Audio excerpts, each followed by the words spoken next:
And if you're not familiar with this game, this is a really interesting TCG simulator style game where you're going to be getting all sorts of these cards at the start of the game, and they're all going to be organized into different packs, and players are going to be combining these together in order to create their deck. But it does give you that TCG sort of experience with players being able to use different starter packs and mix those with more advanced packs or even booster packs in order to create their overall deck of cards. You're also going to be doing a lot of trading between players throughout the game and also getting rid of cards and adding new ones to your deck. That gives you that whole life cycle of trying to collect certain cards in order to get those into your deck. And then it also does have some really fun elements like incorporating some of these ideas into the game itself, like having an actual card that represents your deck box, which gives you a special ability while you play the game. And it also allows you to take certain cards and put them into your collection set in order to score victory points for the end of the game. They also take a really fun approach with the art design that they take on these different decks because a lot of them are riffing off of existing TCGs and popular IP. And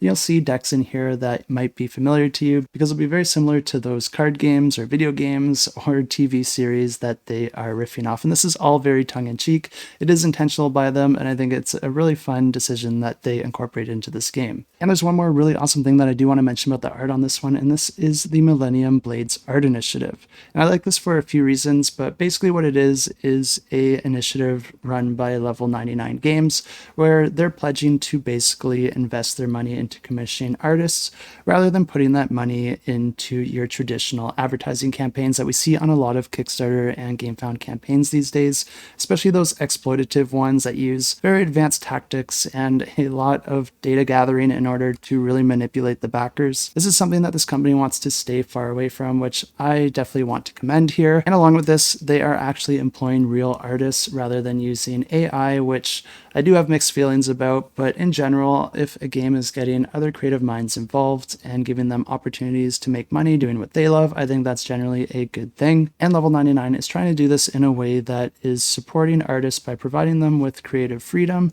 and paid opportunities, commissioning real-life artists to create artwork for the Millennium Blades game. Of course, there's a lot more details to this, and I'm just giving you the broad strokes, but if you are interested to learn more about this initiative, you can go ahead and check it out on their website. But really awesome work here, and I just want to thank Level 99 Games for going in this direction. But this is a game where players are not only building up their deck with those booster packs, but players are also going to be choosing a hero at the start of the game, with each of the heroes having a few special abilities that you'll be able to take advantage of as you play throughout the game. And the way that this game works is that players are going to be playing over a series of tournaments, gaining victory points based on how well they do. There's also some other ways to gain victory points, like gaining certain cards, collecting sets of cards, and then also just gaining money, because money is worth victory points at the end of the game. But what's interesting with this game is that after each round, you're always going to have the opportunity to manipulate your deck, buy new cards, get rid of cards, or trade with the other players, and that's where the TCG element really comes into play here. But this is still a tactical card combat game, and at the start of each round, players are going to be drawing 8 cards from their deck,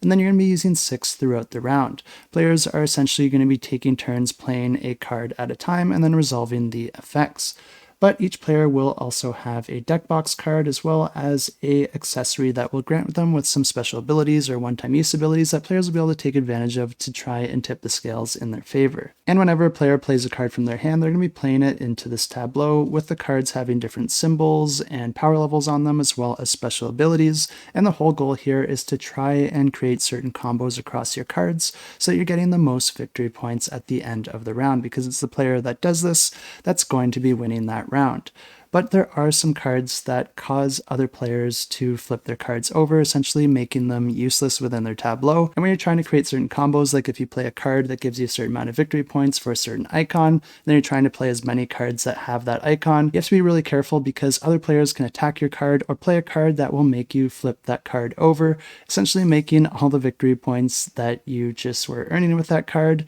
non-existent. And you can attack other players' cards in this game, and the way that that works is that each of these cards do have a power level in the top left corner of the card, and you might have other cards in play that could manipulate this, but essentially players are going to be comparing those two values, but then each player is going to be drawing a random card from the top of the main deck, and then adding that card's power level to the card that is in battle. Whichever player has the highest total strength at that point, taking into consideration all the different effects and different abilities, then that player is going going to win that battle, which does earn them victory points, and then the other player is going to have to flip their card down, essentially nullifying any of its effects. Luckily, there are other cards that you can use to flip cards back up, and you might want to keep one of those in your hand just in case you need it for a desperate moment. But after all the players have played their 6 cards and the winner has been determined for that round, you're then going to be moving into the trading card portion of this game, and this is where all that trading card simulation really comes into play, because players will be able to use any money that they earned to purchase new cards. They can also sell some of their existing cards to get money, and also there are special cards that you'll actually have to discard cards from your hand in order to get those. It's also at this point in the game where players can combine cards matching the same type or element in order to create sets of cards, and then permanently remove those from their deck and put them into their collection area in order to score victory points. I really like this because it creates a tough decision of, do you want to commit those cards for victory points,